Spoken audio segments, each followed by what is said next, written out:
The salvage vessel Fortune's Folly drifted through the Sigma-7 system like a metal insect searching for scraps. Captain Sarah Chen sat in her worn command chair, eyes fixed on the scanning displays that covered the bridge walls. Her ship was small, old, and held together by welding and hope, but it was hers. For 15 years she had pulled valuable debris from forgotten corners of space, selling it to keep her crew fed and her ship flying. Got something strange on long-range sensors, Marcus Webb called from the engineering station.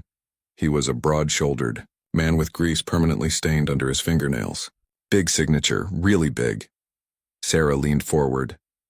Strange was good. Strange meant valuable. How big? 3 kilometers long, Captain. The bridge went silent. Sarah's heart jumped. Nothing that size floated around without someone noticing. She pulled up the sensor data on her personal screen and felt her breath catch. The shape was unmistakable, a Dreadnought-class warship, the kind that could level entire space stations. That's Calthrine design, Dr. Yuki Tanaka said quietly. The slight woman moved closer to Sarah's chair, her dark eyes reflecting the screen's glow. Yuki understood alien technology better than anyone Sarah had ever met. Looks like a Sovereignty-class battleship. Those things cost more than some planets. So what's it doing dead in the middle of nowhere? Lieutenant James Okafor asked. The former military officer stood near the weapons console, his posture straight despite years away from formal service. His instinct for danger had saved the crew more times than Sarah could count.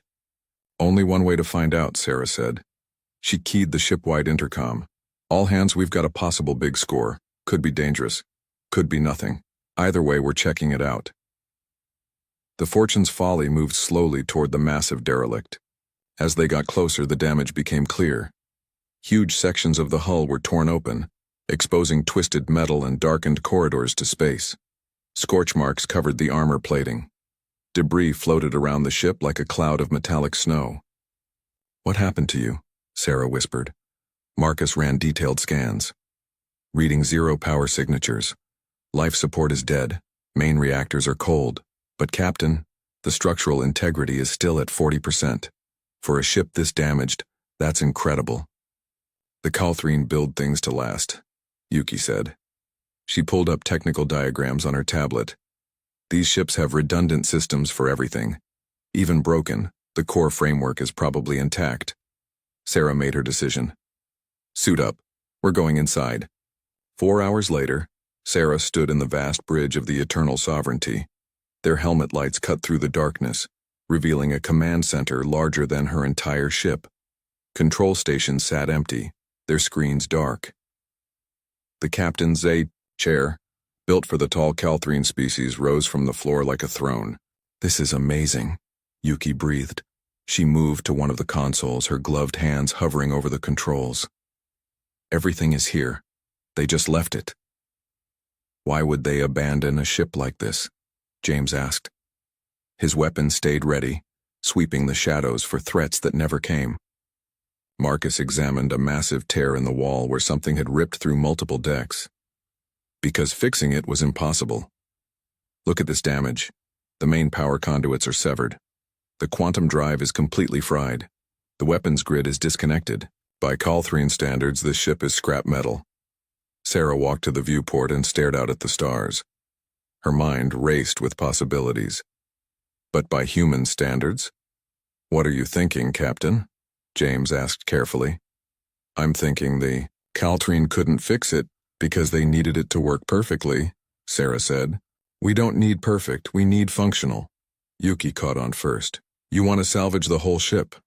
I want to steal it, Sarah corrected. Tow it somewhere hidden and make it work again. Marcus laughed, a sharp bark of sound over the radio. Captain, that's insane. This thing is 40 times our size. Even if we could move it, we don't have the equipment to repair it. We have enough to try, Sarah said. She had that feeling in her gut, the one that told her when something impossible might just work. The Calthrine are precise, they follow rules, they do things the right way. But we're human. We make things work with duct tape and prayers. This would take more than duct tape, James said, but Sarah could hear the interest in his voice. Then we get help, Sarah said. She turned to face her crew. Through the helmet visors, she saw their expressions shifting from doubt to possibility. We know people. Engineers who got kicked out of official programs for being too creative. Mechanics who can make a fusion reactor from spare parts. If anyone can bring this ship back, it's humans who don't know when to quit. Yuki accessed a partially powered data core, her tablet connecting through hardwired cables. I'm reading the ship's logs. Last entry is from 6 months ago. They were fighting something called the Vrex Swarm when cascade failures hit every major system. The captain ordered evacuation after 3 days of attempted repairs. 3 days, Marcus said. They gave up after 3 days. Sarah smiled. We won't. The decision to move the Eternal Sovereignty nearly destroyed the Fortune's Folly. It took 8 days of constant work to attach towing cables and stabilizers. They stripped their own ship's reserves to provide minimum power to the Dreadnought's maneuvering thrusters. Sarah sold every favor she had earned in 15 years of salvage work to borrow additional tugs and power generators. When they finally began moving the massive derelict, Marcus compared it to an ant dragging a sleeping elephant. The journey to Terminus Station took 6 weeks. 6 weeks of constant system monitoring, emergency repairs, and prayers that nothing would break beyond their ability to fix. Terminus Station hung in the darkness beyond mapped space, a collection of connected habitats and shipyards that officially didn't exist. It was where humanity built things they didn't want other species to see. When the Eternal Sovereignty appeared on their sensors, every ship in the area scrambled to investigate.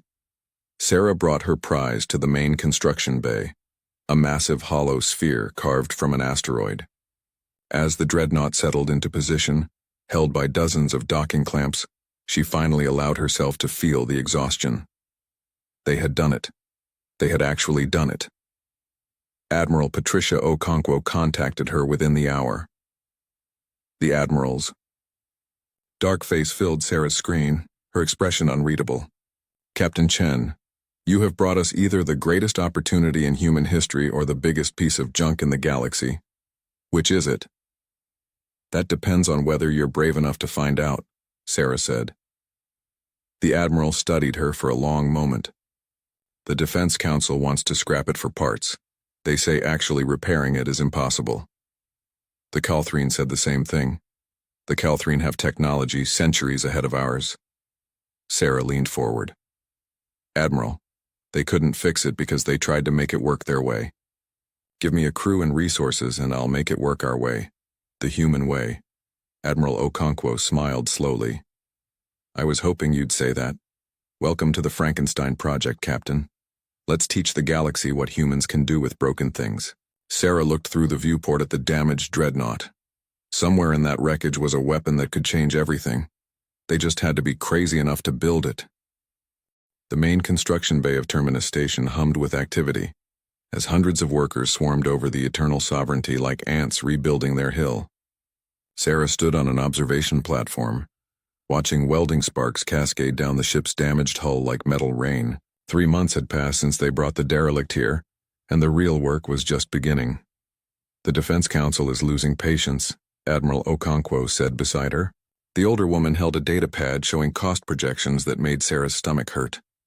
We've spent enough money to build 3 new cruisers from scratch. Some council members are calling this project a waste. They're thinking too small, Sarah replied. She pointed at the dreadnought. That ship could take on 20 cruisers and win, if we can make it work. That's a very big if, Captain.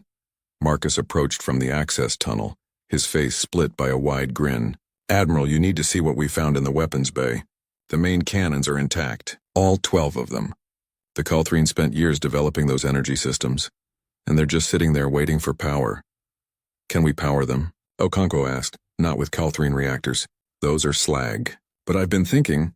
Marcus pulled up holographic schematics that floated between them. We strip fusion reactors from 6 decommissioned ships, wire them together in parallel. It's not elegant, but it would generate enough power for basic systems. That violates about 50 safety protocols, the Admiral said.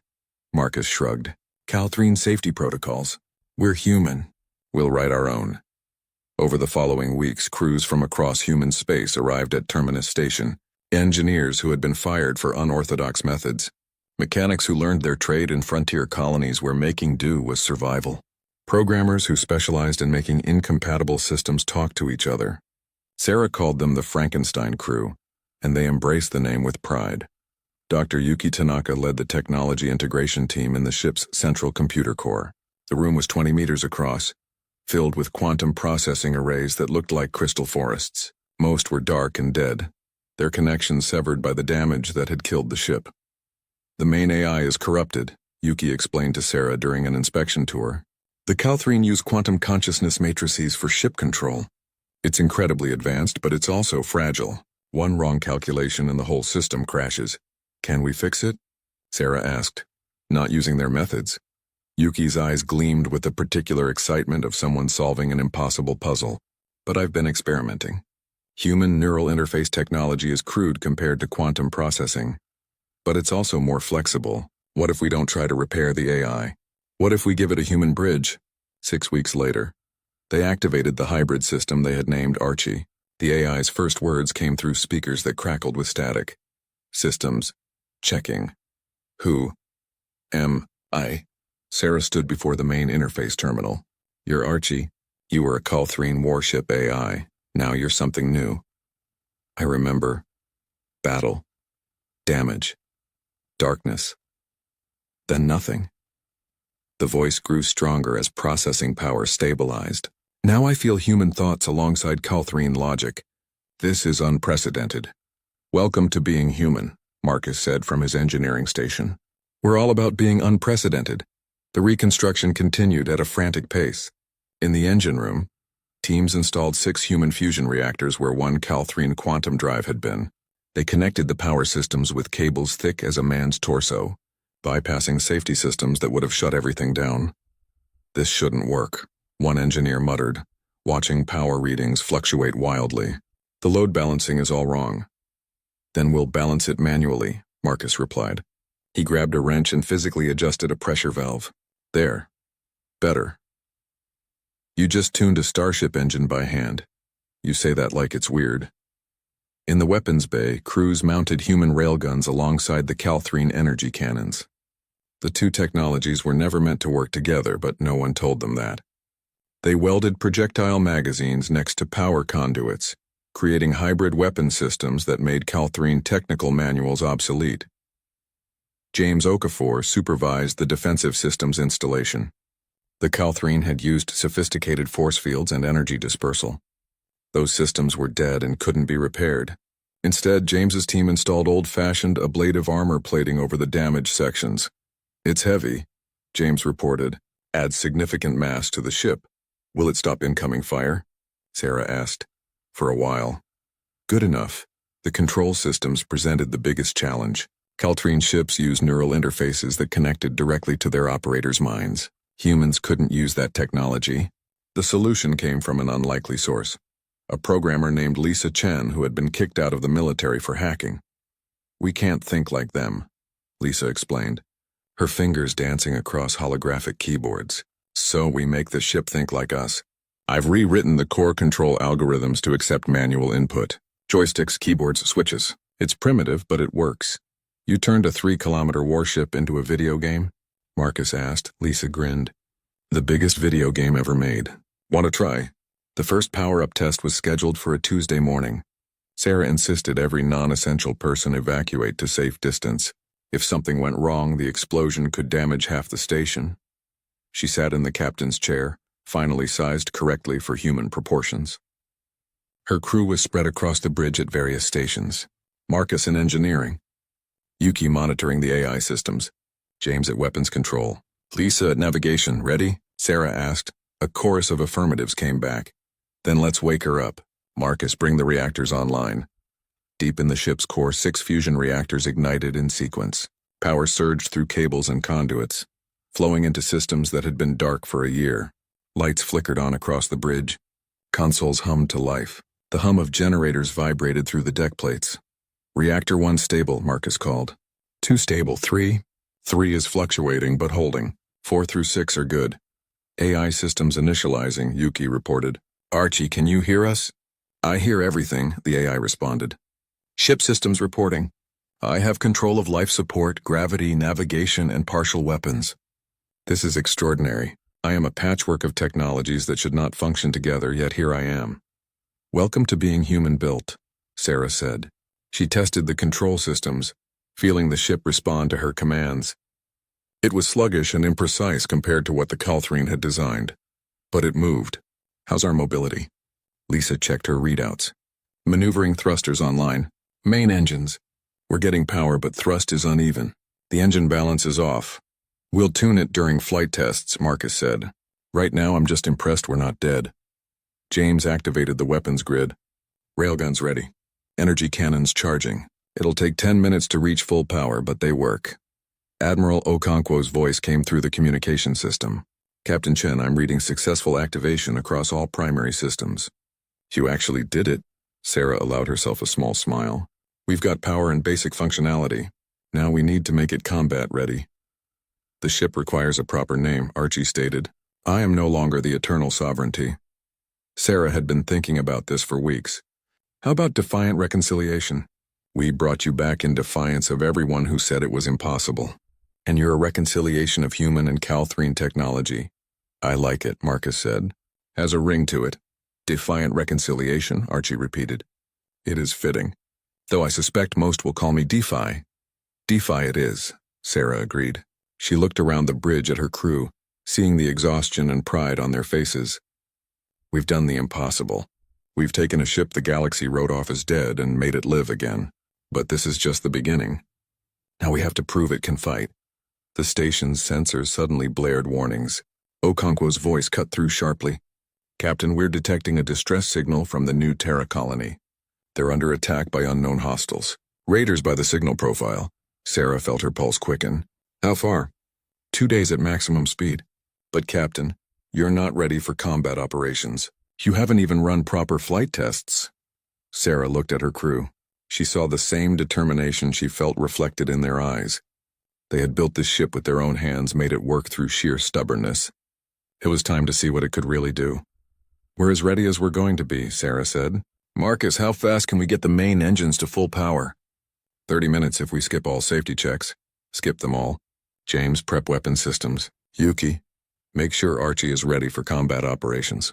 Lisa, plot a course for New Terra. Aye, Captain, they responded in unison. The Defiant Reconciliation's engines flared to life, pushing the massive ship away from Terminus Station. It moved awkwardly at first, like a person learning to walk after a long injury, but it moved, and that was enough. The Defiant Reconciliation cut through space like a wounded animal learning to hunt. Sarah gripped the armrests of her captain's chair as the ship shuddered through another course correction. 2 days of travel to New Terra had become a crash. Course in controlling 3 kilometers of jury-rigged warship. Engine 3 is running hot again, Marcus called from engineering. His voice carried the particular stress of someone watching systems that shouldn't work somehow keep working. Temperature is 15% above safe levels. Define safe, Sarah replied. By Calthrine standards, we should have exploded 6 hours ago. Then we're doing great. Keep pushing. Lisa Chen wrestled with the navigation controls, her fingers dancing across displays that flickered occasionally. Captain, the course corrections are getting worse. The ship pulls to port every time we increase speed. It's like driving a car with misaligned wheels. Can you compensate? Sarah asked. I am compensating. That's why we're only a little bit off course instead of spinning in circles. Dr. Yuki Tanaka monitored Archie's systems from her station.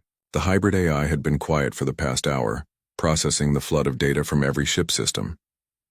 Archie is learning, Yuki reported. He's analyzing every adjustment we make and incorporating it into his control algorithms. Each hour, he gets a little better at managing the power distribution. I am doing my best, Archie's voice came through the speakers.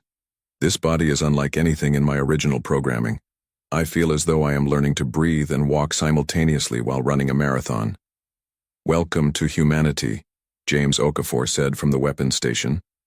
He ran continuous diagnostics on the combat systems. We're always running marathons while learning to breathe. The distress signal from New Terra grew stronger as they approached the colony system. James pulled up the tactical data on the main view screen. 6 hostile ships were attacking a civilian convoy trying to flee the colony. Reading Vrex swarm signatures, James reported. 3 hunter cruisers and 3 raiders. They're faster and more maneuverable than us. Sarah studied the enemy formation. The Vrex were insectoid aliens known for hit-and-run tactics. They used swarm tactics in overwhelming numbers rather than heavy weapons. 6 ships wasn't a huge force by their standards, but it was more than enough to destroy an undefended civilian convoy. How long until we're in weapons range? Sarah asked. 15 minutes at current speed, Lisa replied. Then we have 15 minutes to figure out how to fight with this ship. Sarah opened the ship-wide channel. All hands, battle stations. This is not a drill. We're going into real combat in a ship we barely know how to fly. Trust your training, trust each other, and trust that we built something that refuses to die. The crew scrambled to their positions throughout the ship. In engineering, Marcus and his team prepared emergency repair equipment. In the medical bay, Dr. Sarah Rodriguez prepped for casualties. Throughout the ship, men and women checked weapons, sealed bulkheads, and said quiet prayers. Entering weapons range in 60 seconds, James announced. The Vrex have spotted us. They're breaking off from the convoy and forming an attack pattern. Sarah felt her heart race. This was it. Everything they had built, everything they had sacrificed, came down to the next few minutes. Shields up. All weapons free. Let's show them what humans can do. The Defiant Reconciliation shields flickered to life, a shimmering energy field that covered parts of the hull while leaving gaps where systems didn't quite connect. The Vrex ships accelerated. Toward them, their organic-looking hulls bristling with weapon ports. They're fast, Lisa said, tracking the enemy movement. Then we be tough, Sarah replied. James, fire when ready. The first shots came from the D-Fi's railguns, solid projectiles launched at incredible speeds, crossing the distance in seconds. 2 shots missed as the Vrex ships jinked sideways.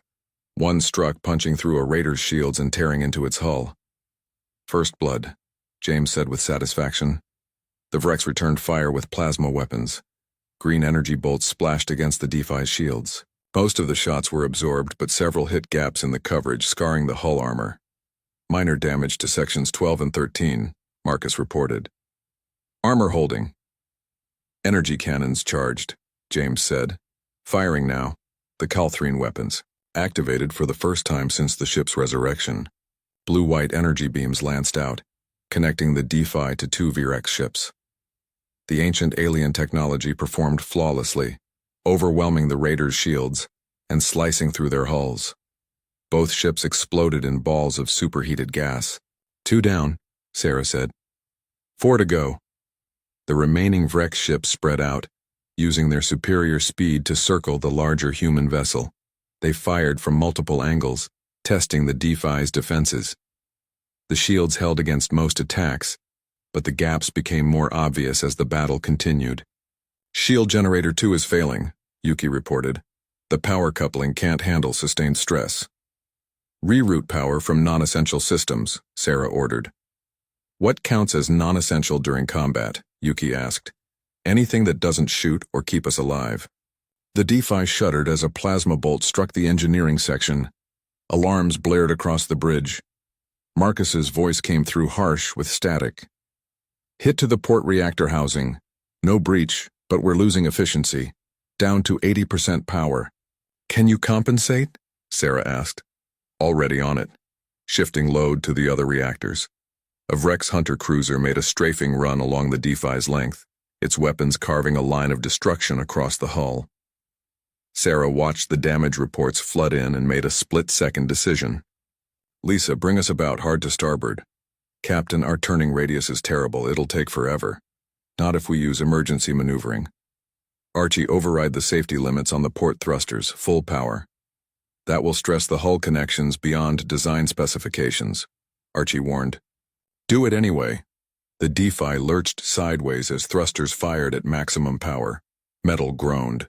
Loose objects slid across the bridge, but the massive ship turned faster than the Vrex expected, bringing its main guns to bear on the hunter cruiser at point-blank range. Fire everything, Sarah commanded. Railguns and energy cannons unleashed hell.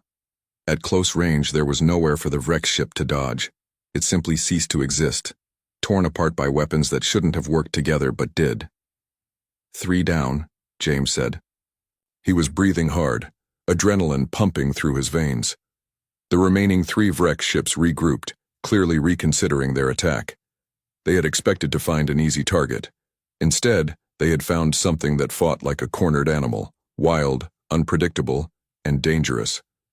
"They're charging weapons," James warned. "Looks like they're preparing a coordinated strike." Sarah studied the tactical display. 3 ships attacking simultaneously from different angles. The D-Fi's shields had gaps. Its weapons couldn't track fast-moving targets well. In a traditional fight, they would lose, so they wouldn't fight traditionally. "Marcus, can you overload Reactor 4? Sarah asked. "Overload?" "Captain, that's dangerous even by our standards." "That's why I'm asking. Can you do it?" A pause. Then, "Yes. What do you have in mind?" "We can't outmaneuver them and our shields have holes, so we make ourselves unpredictable. Overload the reactor, vent the plasma through the port exhaust, create a cloud of superheated gas." "That's insane," Marcus said. Then she heard the grin in his voice. "I love it. Give me 2 minutes." The Vrex ships attacked in formation, their plasma weapons firing in perfect synchronization. The D-Fi's shields absorbed what they could. Armor plating vaporized where shots found gaps. Warning lights turned the bridge red. "Reactor 4 critical," Marcus announced. "Venting in 3, 2, 1. A massive cloud of glowing plasma erupted from the D-Fi's port side, spreading rapidly through the space around them. The superheated gas interfered with sensors, disrupted targeting systems, and made the massive ship effectively invisible. "Now, Lisa, take us through the cloud, directly at the nearest Vrex ship." "They won't see us coming," Lisa said with understanding. She pushed the engines, sending the D-Fi forward through its own plasma screen. They emerged from the cloud right on top of a Vrex raider. The alien ship tried to turn, but there wasn't time. Sarah gave one command: "Ram them." 3 kilometers of human-rebuilt warship collided with the Vrex raider at full speed. The smaller ship crumpled like foil. The D-Fi's forward armor buckled but held. They plowed through the wreckage and kept going. 4 down, Sarah said. "James, target the remaining ships while they're confused." The energy cannons fired twice more. Surprised and disoriented by the plasma cloud, the last 2 Vrex ships took direct hits. They didn't explode immediately, but they were crippled, leaking atmosphere and spinning out of control. "Battle's over," James announced. "All enemy ships neutralized." The bridge erupted in cheers. Sarah let them celebrate for a moment before raising her hand for silence. "Damage report." Marcus's voice came back tired but triumphant. "We're a mess, Captain. Hull breaches in 15 sections. Reactor 4 is offline. Shield generators need complete replacement, and I think we lost the portside bathroom." "But we're alive," Sarah said. "Somehow, yes." "Then we won. Archie, status?" "I am functional," the AI responded. "That was the most illogical, reckless, and effective combat I have ever experienced. I am still processing the fact that we survived." "Get used to it," Sarah said. "That's how humans fight." The civilian convenues of the battle at New Terra spread through the galaxy like ripples in water. Within a week, every major civilization had heard the story. A ship that the mighty Calthrine Empire had abandoned as worthless had returned from the dead. Crewed by humans and victorious in combat. The reactions varied wildly. In the Grand Council chambers of the Calthrine homeworld, Admiral Thextalon stood before the Imperial Senate, his tall frame rigid with barely controlled fury. The Calthrine were elegant beings, their blue-gray skin and forearms giving them an appearance of natural grace. Right now, Thextalon felt anything but graceful. "The humans have violated salvage protocols," he declared, his voice carrying across the vast chamber. "The Eternal Sovereignty was abandoned properly, logged with all relevant authorities. It was considered destroyed beyond repair. These scavengers had no right to take it." Senator Kelvraxi, one of the oldest members of the council, regarded him calmly. "And yet they did more than take it, Admiral. They made it functional. Something our best engineers declared impossible. By butchering our technology." Thextalon's second set of arms gestured sharply. The reports indicate they've gutted the quantum systems, replaced our reactors with primitive fusion generators, and installed their crude weapons alongside ours. It's a desecration. It's an embarrassment, another senator said quietly. We couldn't fix our own ship, but they could. What does that say about us? The council chamber fell silent. That was the real wound, not the salvage violation, not the crude modifications. The Calthrine prided themselves on technological superiority. Having humans succeed where they had failed struck at the heart of their identity. I propose we demand its return, Thexatalon said, by force if necessary. Halfway across the galaxy, the Galactic Concordance convened an emergency session. The Concordance Chamber was a massive ring where representatives from 27 different species gathered to debate matters affecting all civilized worlds. Today, the topic was humanity. Ambassador Vex of the Quilarian Confederacy spoke first. His species resembled large birds, their feathered crests flashing colors that indicated emotion. Currently, his crest showed orange, concern. The human question has troubled this body before. They are aggressive, unpredictable, and refuse to follow established protocols. This incident proves they cannot be trusted with advanced technology. They didn't steal advanced technology, countered Ambassador Telora of the Sistani Union. Her species was aquatic, and she spoke from a water-filled environment suit. They salvaged a wreck.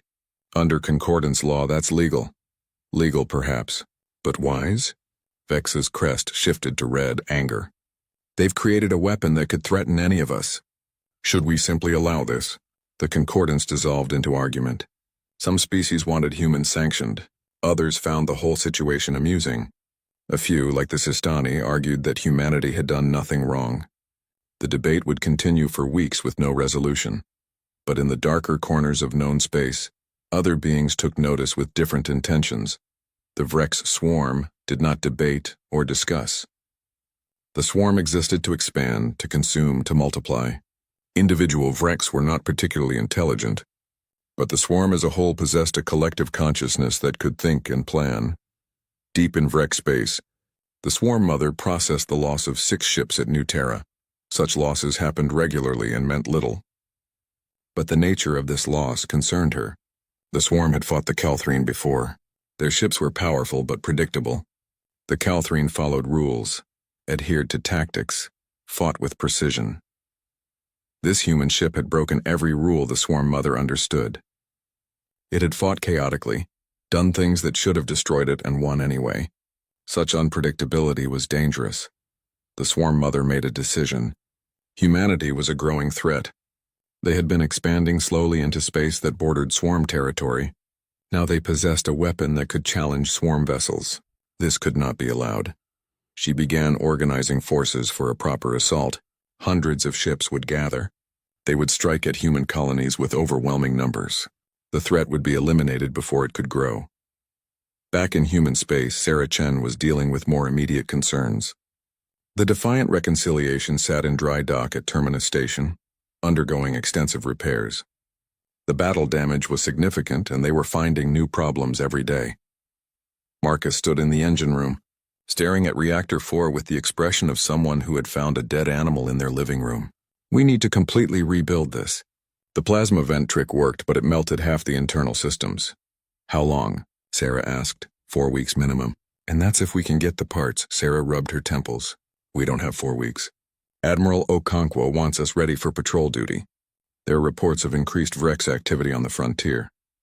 Then the Admiral is going to be disappointed, because this ship isn't going anywhere with 3 working reactors. Dr. Yuki Tanaka entered the engine room, her tablet showing complex readouts. I might have good news. Archie has been analyzing our combat performance. He thinks he can improve efficiency enough to compensate for the missing reactor. How? Marcus asked skeptically. By being smarter about power distribution. During the fight, we wasted energy keeping systems active that we didn't need. Archie says he can route power dynamically based on real-time needs. It won't give us full power, but it might be enough. Sarah considered this. It was a risk. Everything about this ship was a risk. Let's try it. What choice do we have? The choice became irrelevant 3 days later when Admiral Okonkwo called an emergency meeting. Sarah, along with key crew members, gathered in the Admiral's office. The older woman looked tired. the kind of tired that came from too much responsibility and too little sleep. The Calthrine Empire has made a formal demand, Okonkwo said without preamble.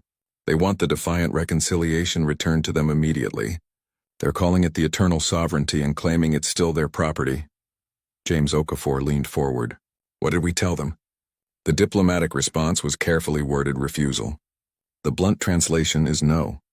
They abandoned the ship under proper protocols. We salvaged it legally. It's ours. And they're not happy about that, Sarah guessed. Admiral Thexatalon is bringing a battle group to Terminus Station. He'll be here in 5 days. He claims it's a diplomatic mission, but intelligence suggests otherwise. Marcus cursed under his breath. They're going to try to take the DeFi by force.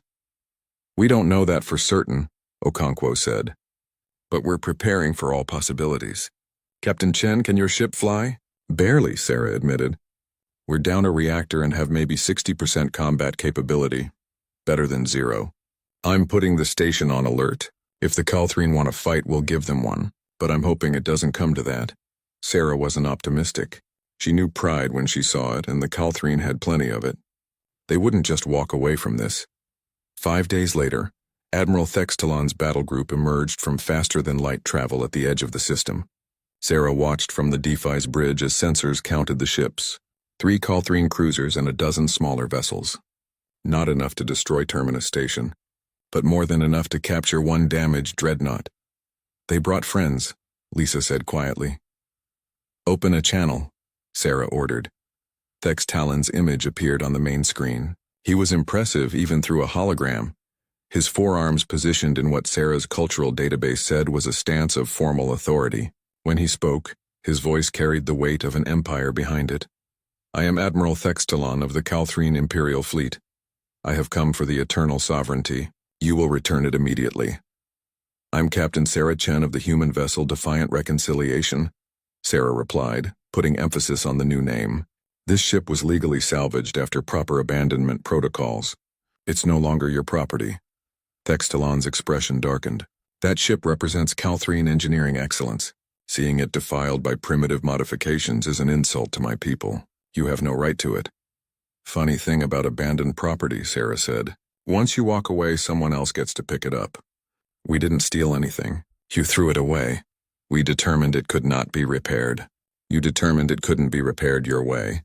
We found another way. Thextalon was quiet for a moment. When he spoke again, his tone had changed slightly. You made it functional? We made it fight. Ask the 6 wreck ships at New Terra. I have read those reports. I found them difficult to believe. Your tactics were unconventional. Our whole ship is unconventional, Admiral. That's why it works. Thextalon's 4 hands made a complex gesture that Sarah's database couldn't translate. I wish to inspect the vessel. Bring your ship alongside my flagship. I will come aboard. Admiral Okonkwo's voice cut into Sarah's private channel. Captain, I strongly advise against allowing him on your ship. Sarah muted the channel to the Calthrine. Admiral, if he wanted to destroy us, his ships could do it. He's curious. That's an opportunity. Or a trap. Either way, I think we should take it. Sarah reopened the channel to Thextalon. Admiral, you're welcome to tour the Defiant Reconciliation. But you come alone and you follow our safety protocols. Agreed. I will arrive within the hour. The next HFY. The bridge of the Defiant Reconciliation erupted into controlled chaos as threat indicators painted the tactical displays red. Sarah Chen stared at the numbers scrolling across her screen and felt her stomach drop. 200 Vrex vessels, maybe more. They were emerging from faster-than-light travel in waves, surrounding Terminus Station like predators circling prey. This is bad, James Okafor said quietly from the weapons station. Coming from him, that meant it was catastrophic. How many ships do we have in the system? Sarah asked. 12 human defense vessels, Lisa Chen reported from navigation, plus Admiral Thextalon's battle group. Maybe 20 ships total against 200 plus. Marcus's voice came through from engineering. Captain, we still have 1 reactor offline. If we push too hard, the whole power grid could collapse. Sarah opened a channel to Admiral Okonkwo. Admiral, orders? Okonkwo's face appeared on screen. She looked calm, but Sarah could see the fear in her eyes. All ships are to defend Terminus Station. We've sent distress signals to Earth and every nearby colony, but help is days away. We hold as long as we can. We're not ready for this, Sarah said. No one ever is. Good luck, Captain. The channel closed. Sarah looked around her bridge at the crew she had come to know over months of impossible work. Marcus, who could make any machine function through sheer stubbornness. Yuki, who understood alien technology better than most aliens. James, whose combat instincts had kept them alive. Lisa, who could fly anything with thrusters. They were about to face a battle they couldn't possibly win. All right, Sarah said. We've done impossible things before. Let's do one more. Battle stations. The Vrek swarm didn't bother with warnings or demands. They simply attacked. Hundreds of ships converged on Terminus Station from every direction. The human defense fleet scrambled to intercept, but it was like trying to stop a flood with a paper dam. They're using standard swarm tactics, James reported. Overwhelming numbers, coordinated strikes, focusing fire on one target at a time. Then we don't let them coordinate, Sarah said. She opened channels to every human ship in the system. All vessels break formation. Don't try to hold a line. Scatter and make them chase you. Force them to split up their forces. Captain Chen, this is Commander Park of the Endeavor. A voice responded. Breaking formation violates standard defensive doctrine. Standard doctrine assumes we have a chance in a straight fight. We don't. Trust me on this. Break and run. Make them work for every kill. There was a pause. Then Park responded. Understood. All ships, you heard the captain. Break and attack. The human fleet scattered like startled birds. The Vreks, expecting organized resistance, hesitated for a crucial moment. That moment was all Sarah needed. Lisa, take us into the thickest part of their formation. Full speed. Into? Captain, you mean through, right? I mean into. We're going to be the biggest, meanest target they've ever seen. Make them focus on us. The defiant reconciliation accelerated toward the Vrek swarm. Its damaged hull groaned under the stress, but it moved. 3 kilometers of human-built defiance charging straight at an enemy fleet. They're taking the bait, James said. 60-plus ships breaking off to intercept us. Good. That's 60 ships not shooting at the station. Archie, I need you to do something crazy. The AI's voice came through steady despite the circumstances. I am listening, Captain. Please note that crazy has become my default operational parameter. I need you to manage power distribution like never before. When I call for shields, give me everything. When I call for weapons, same thing. Engines, maneuvering, whatever I need in that moment. Can you do it? I can try. This will be extremely dangerous. Everything we do is dangerous. That's what makes us human. The Vrek ships opened fire first. Plasma bolts filled space with deadly green light. The DeFi's shields absorbed dozens of hits, but Sarah could see them weakening. Shields at 70%, Yuki reported. Archie, pull power from weapons. Everything to shields. The energy cannons went dark as power rerouted. The shields strengthened just as another wave of fire hit. The ship shuddered but held. Entering their formation, Lisa announced. Now, Archie, everything to weapons. Forget the shields. The shields dropped completely. For one terrifying moment, the DeFi was naked to enemy fire. Then its weapons came alive with power they had never had before. Energy cannons fired at maximum capacity. Railguns launched projectiles in continuous streams. The Vrek ships were so close that missing was impossible. 4 Vrek's vessels exploded in the first volley. 3 more were crippled. The rest scattered in confusion as the massive human ship carved through their formation like a knife through cloth. Shields back, Sarah shouted. Power rerouted again. Shields snapped back into place just as more plasma fire hit. The rapid switching was working. The Vreks couldn't adapt to a ship that changed its configuration every few seconds. This is insane, Marcus said over the engineering channel. The power grid is screaming. We can't keep this up forever. We don't need forever. Just long enough. The battle around Terminus Station was chaos. Human ships darted between Vrek's vessels like minnows among sharks. The Calthrine battle group had joined the fight, their precise firing patterns creating kill zones that the Vreks had to navigate around. But it wasn't enough. There were too many enemies. A human destroyer exploded on Sarah's tactical display. Then a frigate. The defense was collapsing. We need to change the dynamic of this battle, Sarah said. James, where's their command ship? Vreks don't use command ships like we do. They have swarm coordination through a central intelligence. But sensor readings show one particularly large vessel near the back of their formation. Could be where their intelligence is housed. Sarah stared at the tactical display. The Vrek's command ship was surrounded by dozens of escorts, far behind the main battle line. Getting to it would mean running through the entire enemy fleet. Lisa, can you plot a course to that ship? Lisa studied her displays. Yes, but Captain, it's suicide. We'd have to go through 200 enemy vessels with failing systems and 3 working reactors. Sometimes suicide is the only option that makes sense. Everyone hold on. Sarah opened the fleet-wide channel. All ships, this is Chen. We're making a run at the Vrex command vessel. If we can kill their coordination, the swarm will lose cohesion.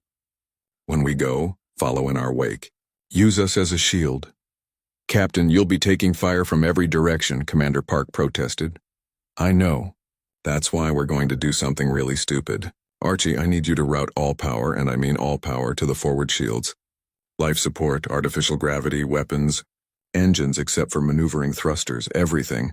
Captain, Yuki said carefully, without life support we'll have about 15 minutes of air. Then we better work fast. Marcus, can you give me one more miracle? I need the power output of all 3 reactors to spike beyond maximum just for the initial charge. Marcus was quiet for a long moment. If I do that, the reactors might explode. If you don't, we'll definitely die. Your choice. Well, when you put it that way, give me 60 seconds.